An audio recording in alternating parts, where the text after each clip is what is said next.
My decision to book the Boise Airbnb was born of pure pragmatism. I needed a cheap, simple base of operations for a week, a clean room close to campus where I could crank out a research paper. I had zero interest in local charm, curated decor, or a host's personal hospitality. My checklist was brutally minimal: reliable Wi-Fi, a quiet atmosphere, and a bed.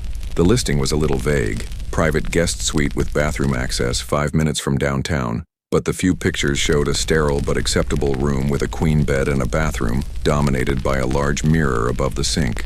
For $70 a night, it was precisely the anonymity I thought I wanted. The first 2 days were uneventful, exactly as I'd hoped. The host, a man in his late 40s named Mark, met my arrival with a brisk, impersonal efficiency. He provided the key code, recited the Wi-Fi password and trash day, and then retreated to the main house without lingering. I appreciated the transaction. The room was a study in beige and off-white, utterly generic and perfectly functional. I established my routine immediately. Days spent hunched over my laptop at the desk. Nights spent with takeout and the mindless glow of bad TV on my tablet until I fell asleep. It was an isolated academic bubble, and I was perfectly content within it. The first fissure in this bubble appeared on the third night, and it was absurdly minor. The bathroom mirror was slightly crooked. It was tilted just a couple of degrees to the left, not enough to be immediately obvious, but enough to subtly disrupt the room's bland symmetry. Annoyed by the imperfection, I straightened it. The next morning, as I reached for my toothbrush, I found it tilted again. I rationalized it immediately. Old houses settle, fixtures become loose. This one had its share of quirks: creaking floorboards, windows that rattled in the wind. A loose mirror was just another item on the list. Yet, a nagging feeling persisted, a seed of unease planted in the fertile soil of my solitude. That night, after a shower, my curiosity overrode my reason. I reached behind the mirror, my fingers searching not for a loose hook, but for an explanation. Instead of plaster or wood, my fingertips brushed against the edge of a hole, round, smooth, and unmistakably drilled. I bent down, squinting into the shadowy gap. There, catching a sliver of light, was a small, glassy circle no bigger than a dime, a lens. For a long, suspended moment, I stood frozen, toothbrush in hand, my mind scrambling for an innocent alternative. A pipe fitting? A bolt? But the truth was in the perfect, calculated angle, pointed directly at the shower stall. The air left my lungs. I didn't touch it again. With a trembling hand, I pulled out my phone, zoomed the camera in, and took a picture. The digital image erased all doubt. It was a camera. A hot primal rage was my first instinct, a compelling urge to storm upstairs and confront Mark. But a colder, more rational voice cut through the panic. If he was watching, he already knew what I had discovered. My every move was potentially being monitored. The feeling was one of profound and sickening violation. I forced myself to move with deliberate normalcy. I unplugged my laptop, carefully packed my research, and left the bathroom light on, as if nothing was wrong. I walked out of that house and drove to a brightly lit diner downtown, where I ordered coffee I didn't want and scrolled through Airbnb's safety policies with shaking fingers. The clause prohibiting hidden surveillance devices was easy to find. The representative on the safety hotline was professionally calm as I recounted my discovery in a low, rushed whisper. She instructed me to email the photo and to vacate the property immediately. "We will investigate and process a full refund," she said. But her procedural calm did nothing to answer my most pressing, visceral question: what do I do right now? At midnight, I checked into a generic chain hotel off the highway. It was sterile, overpriced, and impersonal, but when the lock clicked shut behind me, I experienced a wave of relief so powerful it felt like physical warmth. The following day, Airbnb followed up for more details, assuring me they had contacted the host. I never learned what, if anything, was said to him. My own closure came a week later, not from the company but from a stranger. I checked the listing. It was gone, but Mark's profile remained, and on the review page for one of his other properties, a new comment had appeared. Place was fine, but something about the bathroom mirror made me uncomfortable. The confirmation was a cold shock. I wasn't the only one. I hadn't been paranoid. Now every time I step into a rental, I conduct a silent, systematic sweep. I check mirrors for solid backs, scrutinize smoke detectors, examine clocks and air vents, any cavity that could conceal a lens. I never wanted to become this person, the guest who invades their own privacy with suspicion, but the experience in Boise rewired me. When I think back on it now, the camera itself isn't the most unsettling detail. What truly haunts me is the simple, terrifying fact that if I hadn't reached out to straighten a crooked mirror, I would never have known. I would have finished my paper, checked out, and lived in ignorant bliss while a recording of my most private moments remained in the hands of a stranger. The horror isn't just in the invasion, it's in how easily it can go entirely unseen. When I booked the Airbnb in Sedona, I imagined peaceful mornings with my laptop, a steaming mug of coffee, and the red rocks glowing orange at sunrise. I had been working remotely for over a year, and April felt like the perfect time for a working vacation, quiet, warm, and inspiring. The listing seemed ideal, a one-bedroom casita attached to a larger house, private entrance, fast Wi-Fi, and a small patio facing the desert scrub. The host, Eric, had dozens of glowing reviews calling him welcoming and helpful. After 2 years of traveling and staying in Airbnbs, I thought I knew exactly what to expect. On the first day, Eric matched his reviews, mid-40s, tan, friendly, and talkative. He met me in the driveway, helped with my suitcase, and handed me a basket filled with fruit, grapefruits, oranges, even a jar of local honey. He pointed out the best grocery store, suggested hikes, and left me with a cheerful, "I like to check in every so often to make sure guests are comfortable." At the time, it seemed harmless. Some hosts are more social, and Sedona felt safe. The first odd moment came on day 2. Around noon, while I was mid-Zoom call, there was a knock. Eric stood at the door holding fresh towels. "Thought you might want some," he said. I'd barely touched the ones I had, but I thanked him. He lingered, asking about my work and even about my dog who wasn't traveling with me. After several minutes, I had to politely cut him off. I should get back to my meeting.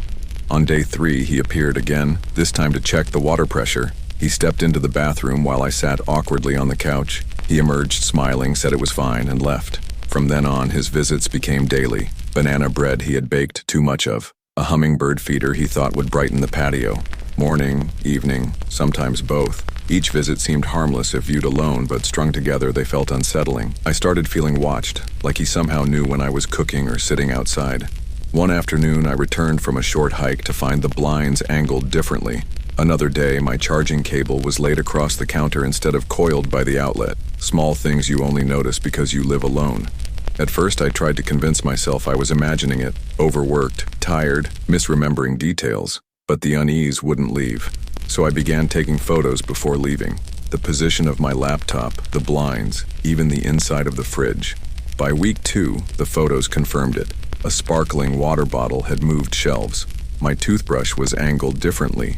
My sneakers sat closer to the door than I had left them. He wasn't just visiting, he was entering while I was gone. I thought about reporting it to Airbnb but hesitated. Without proof, it would be my word against his. And technically, nothing had been stolen or broken, just touched, rearranged. But that violation of space was enough to leave me uneasy. Then came the night that shattered everything. April 14th, a Friday. I'd worked late and dozed off on the couch with a show playing quietly in my headphones. Around 2 a.m. I woke, not from a noise, but from a strange pressure in the room. I pulled off the headphones. The patio door, which I always locked, was open just an inch. A curtain moved in the desert breeze. On the kitchen counter, a dish towel I hadn't used lay spread out, perfectly aligned with the edge. I froze, barely breathing. My phone was charging on the coffee table. I reached for it carefully and dialed Airbnb's emergency line, whispering as I explained. The rep urged me to call 911 immediately. The police arrived quickly. Sedona isn't a big town. They found no forced entry, no broken locks, just the unlocked patio slider. They swept through with flashlights, asked me to check if anything was missing. Nothing was gone, only shifted. One officer asked about the host. I told him about the towel delivery, the banana bread, the daily visits. His tone grew serious. "You should leave tonight." In under 20 minutes, I packed. Essentials first, laptop, charger, toiletries, then clothes stuffed hastily into the suitcase. No neat folding like day 1. By 3 a.m., I had checked into a chain hotel off the highway, double-locked the door, and left the lights on as I finally fell asleep.